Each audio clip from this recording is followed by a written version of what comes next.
रहनुमा peoples party लतीफ़ खोसा का कहना है कि पंजाब और खैबर पख्तूनख्वा केपी के इलेक्शन 90 दिन में ना कराए तो तौहीन अदालत लगेगी।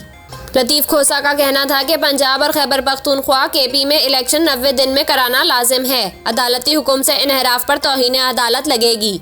मुस्लिम लीग नून के वकील मंसूर ऐवान ने कहा कि सुप्रीम कोर्ट से एक नहीं 2 फैसले आए।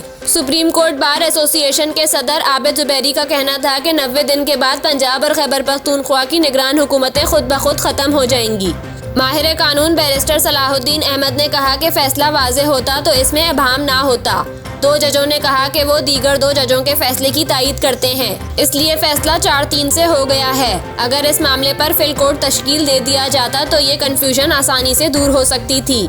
माहिर कानून रशीद ए रिजवी का कहना था कि बेहतर यही है कि ये मामला फिल कोर्ट के सामने रखा जाए। अदालत ने जल्दबाजी की कि केस खत्म करो। इतने बड़े फैसले पर कभी इतनी जल्दी नहीं की गई।